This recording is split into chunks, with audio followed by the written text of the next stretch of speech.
আগের ভিডিওগুলো দেখে তো বুঝতেই পারছো আমরা কোথায় এসেছি আর কার বার্থডেতে এসেছি। তো বার্থডে বয় আমাদের বার্থডে ট্রিট দিতে নিয়ে গেছে এখানে একটা রেস্টুরেন্টে, সেটা হচ্ছে মেঘনাস ফুড। এখানে খুবই ভালো বিরিয়ানি পাওয়া যায়। তো আমরা সবাই ওখানে পৌঁছে গেছি। তো দেখতেই পাচ্ছ, তোমাদের একটু রেস্টুরেন্টটা বাইরে থেকে দেখিয়ে দিলাম।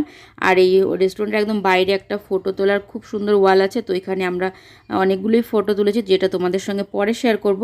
তো রেস্টুরেন্টের ভেতরটা একটু দেখালাম। রেস্টুরেন্টের ভেতরটা অনেকটা স্পেস আছে, মানে অনেক লোকজন একসঙ্গে বসা যাবে। আর খুবই ভালো রেস্টুরেন্টের অ্যাম্বিয়েন্সটা খুবই ভালো। তো এখানে স্টার্টার আমরা অর্ডার করেছি।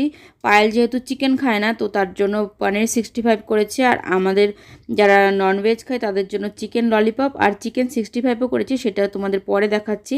আর পায়েলের কিন্তু ওর মানে পনির 65 থেকে আমরা সবাই খেয়েছি একটু একটু করে, যেহেতু ননভেজ খেলে একটাই সুবিধা, মানে ভেজ ননভেজ দুটোই খাওয়া যায়। আর ভেজ খেলে তার ওই একটাই লস, তার শুধু একটাই খেতে হবে। তো এখানে আমাদের এই যে এইটা আবার চিকেন 65, এটাও অল্প অল্প করে সবাই খেয়েছি। তারপরে আমরা বিরিয়ানির মধ্যে অর্ডার করেছি বোনলেস চিকেন বিরিয়ানি, যেটা মেঘনাস ফুডের আমার সব থেকে ফেভারিট।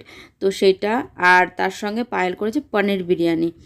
তো এটা এই যে বিরিয়ানি সার্ভ করে দিচ্ছে। তো বিরিয়ানিটা খুবই টেস্টি, তোমরা দেখেই বুঝতে পারছো। কিন্তু কলকাতার বিরিয়ানির মতন একদমই না, কিন্তু তাও এখানকার এই বিরিয়ানিটা আমার খুবই ভালো লাগে। বিরিয়ানি এমনিতেই পছন্দ করি না, কিন্তু এর বিরিয়ানিটা একটু ভালো লাগে আমার।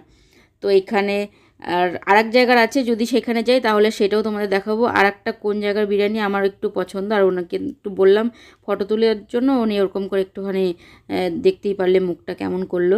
আর তার সঙ্গে এখানে করেছিলাম হচ্ছে লাইম সোডা, আর আর শুধু বনেটটা করেছিল মিন্ট সোডা। তো এখানে লাইম সোডাটাও খুবই টেস্টি ছিল, ভালো লাগছিল খেতে।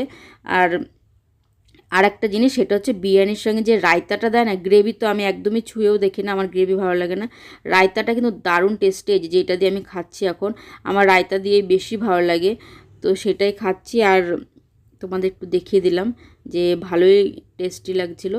আর লাইম সোডাটা তো ভালোই লাগবে বিরিয়ানির সঙ্গে খেতে, যেহেতু কোল্ড ড্রিঙ্কস আমরা কেউ খাই না, তার জন্য লাইম সোডাটাই অর্ডার করেছিলাম।